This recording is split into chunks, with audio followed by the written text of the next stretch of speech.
Ni hao, salut à tous, j'espère que vous allez bien. Aujourd'hui, nous allons discuter à propos d'une vidéo que j'ai vue il n'y a pas longtemps et qui parlait des arts martiaux et surtout des mouvements qui étaient dedans. En fait, j'étais assez surpris de certains commentaires. En fait, il y a des gens qui encore aujourd'hui ne connaissent pas, je parle surtout de ceux qui pratiquent, qui ne savent pas que les mouvements issus de Tao ou de formes peuvent parfois être un peu bizarres, je le conçois d'ailleurs, même surtout pour le combat, mais on oublie simplement que ces formes art martiales étaient surtout faites pour le combat sur des champs de bataille. Oui, parce que quand on dit art martial, il faut bien comprendre une chose, ce n'était pas fait pour se battre un contre un, mais bien sur un champ de bataille. Donc sur un champ de bataille, on retrouve donc une armée face à une autre armée. Qui dit armée dit des armes. On ne va pas combattre main nue. Par contre, lors du combat, il pouvait arriver que vous perdiez votre arme. Et donc, ce que vous aviez appris avec des armes devait aussi pouvoir servir main nue. Donc je parle de ça il y a plusieurs siècles en arrière. Aujourd'hui, il est interdit de se balader avec un katana, une hallebarde ou un arc. Si vous rencontrez quelqu'un avec ce genre d'ustensiles dans la rue, il y a un problème. Aujourd'hui, on fait l'inverse. C'est-à-dire qu'avant, on apprenait les arts martiaux avec une arme, bien souvent, que ce soit un bâton, une épée et autre chose. D'ailleurs, on commençait souvent avec un bâton. C'est pas pour rien qu'on appelle le bâton la mère des armes. Parce qu'une fois que vous savez manipuler un bâton, on va retrouver énormément de gestes qui en découlent. Aujourd'hui, comme il est interdit de porter une arme, forcément on commence la pratique martiale main nue. Et généralement on arrive aux armes par la suite. C'était l'inverse de l'époque. À l'époque, encore une fois, je vous le dis, on pratiquait avec des armes. Et si vous veniez à perdre votre arme, eh bien, il fallait se défendre main nue. Et d'ailleurs, dans l'évolution de la guerre, on a inventé des armes qui peuvent porter de plus en plus loin. Il y avait l'arc, ensuite il y a le pistolet, les canons, les missiles, et aujourd'hui même des drones, où il n'y a même plus besoin d'aller sur le terrain pour aller combattre. Donc j'imagine bien une armée venir main nue déclarer la guerre à un autre pays. Ça devrait se passer assez rapidement.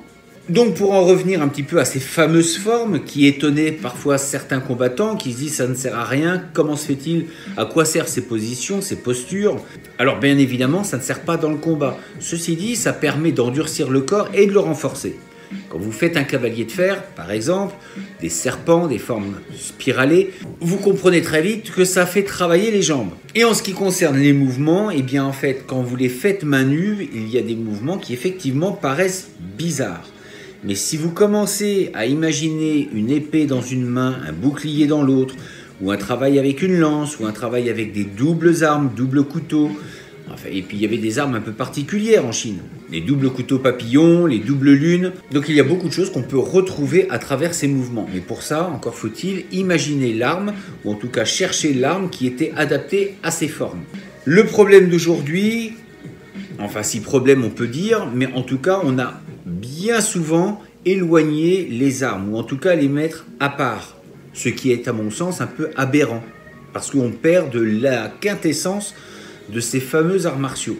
N'oubliez jamais, je l'ai dit en début de vidéo, art martial égale champ de bataille. Si vous allez sur un champ de bataille, il y a forcément une arme. Vous n'allez pas sur un champ de bataille main nue. En plus, entre parenthèses, on pratique en kimono, enfin en tout cas avec une tenue pour la pratique martiale. Imaginez qu'on aille en combat comme ça, sur un champ de bataille. Non, on a vu normalement une armure, ou en tout cas quelque chose qui protège. Regardez nos amis un peu du Béour qui eux travaillent en armure, avec des masses, avec des épées en acier. Ça déménage. En plus, ce qui est intéressant avec cette discipline, c'est qu'ils le font aussi par équipe. Donc il y a des équipes de 5 ou 5, voire beaucoup plus, puisque je crois que c'est jusqu'à 30 ou 50 contre 50. Donc là, on a vraiment l'impression justement d'être sur un champ de bataille. Et quand on a cette notion, quand on a cette vision, eh bien, on peut se rendre compte que c'est complètement et totalement différent. Donc aujourd'hui, on peut bien évidemment continuer de pratiquer comme ça. Il faut simplement remettre les choses à leur juste place et de se dire que les mouvements que l'on peut voir dans certains types d'arts martiaux qui peuvent, encore une fois, paraître bizarres, imaginez-vous simplement le fait qu'il y ait une arme qui n'a pas forcément été donnée aux gens. On a simplement enlevé l'arme et on a continué les postures telles qu'elles étaient. Donc je pense qu'il était important d'apporter cette petite précision parce que ce qui moi m'a étonné, c'est que des gens qui pratiquent n'avaient pas cette vision-là et je trouve ça un peu dommage. J'espère que vous aurez apprécié cette vidéo. N'hésitez pas à mettre des pouces bleus, ça m'aide à être référencé, vous le savez, au niveau des algorithmes. Mettez des commentaires si besoin, posez des questions et puis on se dit à très bientôt pour une prochaine vidéo. D'ici là, restez forts, restez beaux et surtout, restez bienveillants. 再见